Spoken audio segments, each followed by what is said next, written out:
How's it going, everybody? Today we're going to be taking a look at IG-12 and Grogu.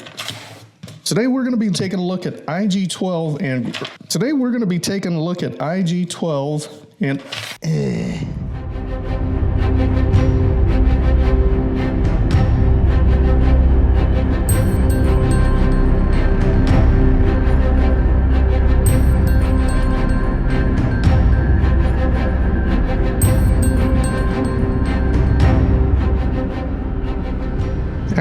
let's try this again. Today I have for review IG-12 and Grogu. This is a quote-unquote deluxe figure set in the Star Wars Black Series line. And deluxe might be kind of a figurative term because it didn't actually come with any accessories, except for a bunch of little minifigs. So you got a couple of, I forget the species name, but I believe the character's name is Babu Frick or Baba Frink or something like that, who made his first appearance in Rise of Skywalker. So anyways, in the Mandalorian TV series, the way it goes is basically there was an IG droid that the Mandalorian had gone on a raid mission with, or whatever you want to call that. And if I remember right, that character's name was IG-11. He was decommissioned or deactivated and then brought back to life and re-engineered and reprogrammed to be a sort of a ride or a nanny bot or something like that for little baby Grogu. So he can ride in that thing and pilot it. And as far as I could tell, this particular figure, this is taken straight off of the original IG-88 figure from Empire Strikes Back. He's infamously one of the 5 or 6 bounty hunters that are on the deck of Darth Vader's Star Destroyer, sent on a mission to track down Han Solo.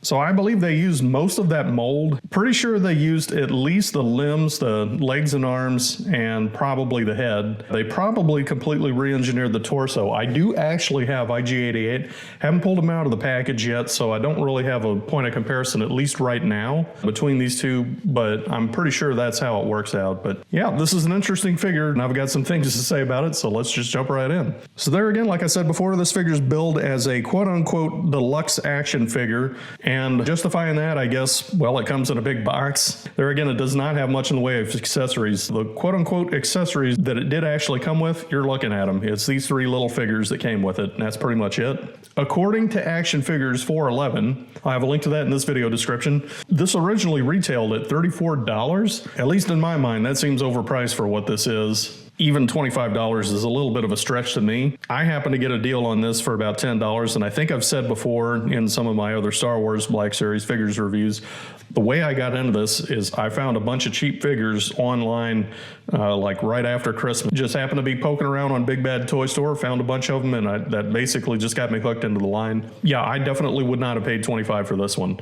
It's pretty much the same figure as IG-88, minus paint applications and the midsection. So as far as I can recall, this one does have a little bit different style than IG-88, namely these beige panel pieces here.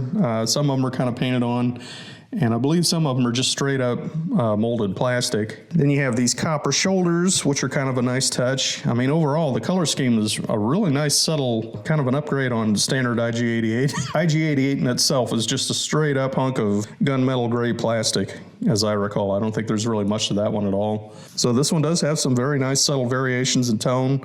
I mean, you got some silver components on here, like I said, gunmetal gray. You got some black joints and things like that. Yeah, light gray pieces on here, and a lot of beige panels and that kind of thing. You got the beige back plate here on the shoulders. And overall, the effect is really just kind of nice looking, I think. So ultimately, I think it is a really good looking figure, but not for $25 or $34, I guess. So what's great about this one, especially being an IG type robot, is it does have a lot of really nice mechanical styling on it that really kind of rounds this figure out. Everything from like these pneumatic pistons all around here in the midsection, across the back and that kind of thing. Yeah, wires coming off of the legs and stuff like that. These little pneumatic pistons again. Very nice effect on this particular figure. Styling is very nice, but I will say that the head sculpt is kind of a little plain. I mean, they do have some painted in dots here on the sensor ring at the top there. Other than that, it's just a solid, straight up chunk of gray plastic. I mean, it is very articulated, but I kind of feel like they could have done just a little bit more with it. They probably could have painted in some black dots or something like that for these binocular eye pieces or whatever you want to call them. Looks good, it's just slightly plain, I would say.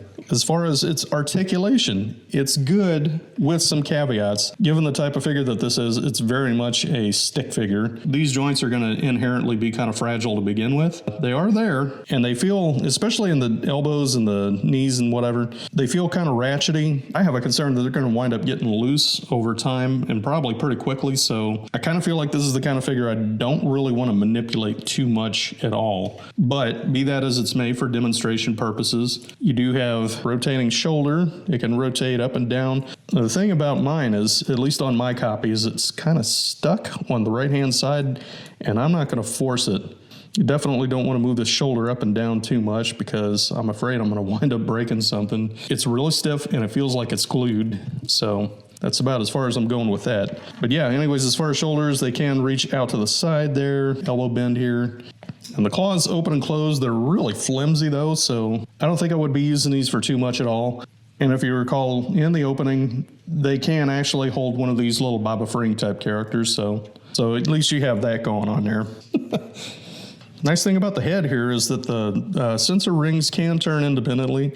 So at the neck joint, if you want to call it that can turn. Same for this lower ring with the binoculars on there, and this upper ring with these little white dot sensors, whatever those are supposed to be. So all spins around totally freely. So you can definitely recapture some of those scenes from The Mandalorian where this thing was really moving and shooting at everything in sight. So, although it doesn't have a gun, so this particular one isn't going to be shooting anything unless he steals a gun, but that's another story. But yeah, moving on down the line here, the torso can turn. Obviously, there's no room here for like an ab crunch or anything like that. That's just not happening with this figure. Again, you got knee bend. Interesting thing here is it has a rotation in the thigh and the upper part of the thigh, but then there's this rotation part on the knee too. So I don't know why that's necessary, but that's what they put into this figure. The ankles can tilt to a degree. They don't really seem to want to tilt back too much, but they can tilt forward. I guess you could rotate them around if you want and have them tilt to the front and to, well, so yeah, I guess that kind of works. So I kind of feel like maybe these ankles probably should be turned this way. I don't know. Maybe not. So there's a little bit of ankle rotation, but they can't tilt left and right like most other figures can. And on the hips, they're built onto ball sockets, so you do have a little bit of rotation that way too. And you can kick the leg up and down and back, a little bit out to the side, not too far. You can get this thing into some really funky poses if you want to. Moving on with articulation, we're going to take a look at this cockpit here in just a bit. But I'm going to set that aside and take my little dude out there. Yeah, Jesus. So, for their size, let's say these are all probably about 1 inch, something like that. Yep, that seems about right. So, in comparison to, this is a figure called a Dionot from the Diaclone series, and that's about the size of baby Grogu. So yeah, he's about 1.1 inches, 1 inch or whatever that amounts to. And the little Baba figures are just a little bit smaller than that. As far as detail, I think for what they are, they're really nicely detailed. And Grogu in particular can turn his head left and right. It's got some cute little rosy cheeks there. That's awfully adorable. Arms can rotate up. They're in the right position so that he can hold onto those joysticks. So, and the little feet, I guess even the little feet can rotate. So that's kind of cool. Sort of. I mean, they're definitely in there separate from the main mold of plastic, but not in such a position that you can rotate them left and right freely. I mean, you can rotate them out to the side, but they always seem to want to return to center. So yeah, there's that. There again, the little Baba Fring type characters. So they have rotating arms. Really nice detail all around. I dig the fact that they did put in a bunch of extra molded plastic parts in here instead of just making it like one solid chunk and then painting it or something like that. So nicely done on that part. And at least with this one, the head can turn a little bit, not to a great degree. Legs are solid plastic. The arms can rotate up and down a little bit. So same deal on this one. Yeah, I guess his head can sort of turn, or at least it's intended to be able to, but because of the way it's molded, it's inherently kind of stuck to his head and you can't really get a whole lot of movement. But he can turn at the torso though, so that's kind of an interesting little detail. Yeah, very nicely detailed here. He's got a loincloth for his little tushy there. And yeah, come to think of it, I guess this one can turn to the torso too. So interesting amount of articulation for such tiny little figures. That is kind of cool. So if you're into these little figures, this is a good set to get just to have these, and you get 2 of them. So pretty cool. Anyways, on to the cockpit. That's pretty much the main feature of this particular figure. Pretty simple setup. I mean, it's just a single hinge that you pop down to get the figure inside there. And the joysticks are even articulated on these hinges, which is kind of nice. So you can move them left and right and whatever and kind of get them into Grogu's hands, get them positioned so that he can hold them or whatever. Nice detailing inside the cockpit. There's even like a little backplate, like almost like a seat cushion or something like that. So, and I found with Grogu's head, because of his ears, what winds up working best is to scooch him in and get the ears in first and then push him up in there. Then you get him resting on that platform, get his arms up into position and ready to go. And you basically just pop the hatch on there. Yeah, and then position the joysticks wherever you need to get them so it looks like he's got them in his hands. So that is a very cool effect. I really dig that. Now, onto this character's fatal flaw. And this is why this thing is not worth $34 or even $25 in my opinion. The very basic fundamental function of any action figure, especially for a bipedal humanoid type figure, is the damn thing has to stand up. And this thing does not want to stand. It has kind of weak ankles to begin with. Its center of gravity is way up at the top, and it's obviously a stick figure, so it just has a really, really hard time standing up. In fact, I bought a bunch of these action figure stands for that specific purpose of having a bunch of Star Wars Black Series figures that I wanted to put on a shelf and have on display. And yeah, you can get this thing onto a peg that barely does anything, because I've walked by my case, I don't know how many times, and had this thing flopping over. But to get it to stand on its own is freaking unbelievably hard. I mean, you can see what a challenge this is right here.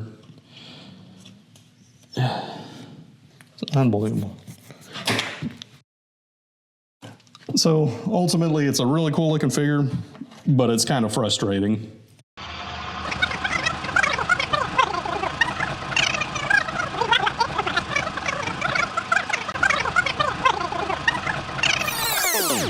Just to kind of point that out here, I mean, the way you have to get this thing to stand up is logically completely backwards because of the center of gravity. You see how much I have to tilt this thing to its back just to get it to be able to stand up correctly, or stand up without falling over at least. It kind of sucks, to be totally frank. One way or the other, I do want to get this thing rated, so we're going to go ahead and get him in some sort of position. All right, so moving on to a rating. In case you don't know, this is my rating system for Star Wars Black Series. It's a rating system of 5 categories with up to 5 points each for a total of up to 25 points. So as far as details on this figure, I would say it's just about a perfect copy of what you get on screen. For the most part, there are some very minor details in there that aren't represented. Like there's a duotone on the actual character in the show, something like that in the head. There again, it's just a straight up piece of gray plastic. They didn't bother giving it a second tone to offset the regular gray plastic or whatever, so articulation is good for what this figure is, but it is inherently flawed by its thick, thin legs and joints, and I don't anticipate that those are going to hold up very well over time. It doesn't actually, quote-unquote, come with anything except for the minifigures, so I guess you would consider those the accessories. But with the way it's built and the theme behind this character and the intent of it, it is kind of a set piece onto itself. So I guess in a way, you could kind of consider the overall makeup of this character in and of itself an accessory. So as far as figure quality, if this thing didn't have any issues standing up, I think it'd get a pretty decent score. It actually is a very nicely well-represented figure, and it's, you know, overall I would say it's pretty well built, but it's so hard to stand up. You just can't get past that. That is the basic function of an action figure, and this thing can barely even do that, so I have to knock this and give it a 1. As far as character accuracy, there again, like I said, it's not 100% accurate, but it's pretty darn close. And the details that they put into it really are nice looking. And the minifigures, the Grogu and the Baba Frick type characters are, and I gotta give them credit for the minifigures. They could have just made them solid chunks of painted plastic, but they went a little bit above and beyond. Those little figures really do kind of shine with the overall theme of this piece. And that brings the total to 14 out of 25. So there's a quick look at IG-12 and Grogu. A killer deathbot turned nanny bot for a little baby Jedi, or potential Jedi in training, I guess if you want to call them that. So in summary, overall I would say it's a pretty cool figure, definitely flawed. I've got a big issue, to be honest with you, with figures that can stand up. I've had a couple of these so far, and both of them are droids. You'll see the other one in a future review. So anyways, to wrap this up, and I'm going to sound like I'm contradicting myself, but I would say that this is a pretty good figure to pick up. It's really enjoyable, really nice on theme, beautiful detailing and all that kind of stuff with its obvious flaw. However, the caveat to that though is I would not pay $25 for this. If you could get it for, I don't know, $15, or if you can find a deal on it like I did for $10, which would be outstanding, I would say, yeah, definitely consider this one. At any rate, I wanted to knock out this review real quick because I'm working on a couple of other Beast Box reviews. One of them's coming up here pretty quick. I may possibly have it over this coming weekend. It's just taking a little while to edit it down. So in the meantime, I wanted to get a Star Wars Black Series figure review out there pretty quick. And it's also been a few weeks since I've done one of these anyway, so I need to get back into the swing of that. But, you know, life gets in the way, obviously. But in the meantime, I hope you enjoyed this review. If you have a moment, please leave a like. Share this with a friend if you know somebody who's into Star Wars Black Series figures. And definitely leave me a comment. If you own one of these, let me know if you have any trouble standing this up, because I can't be the only one. In general, let me know what you think about this particular figure. One way or the other, I hope to have something out here within the next few days, certainly within the next week, and I will look forward to talking with you again. Hope you have a great week, and I'll catch you in the next one. Take care.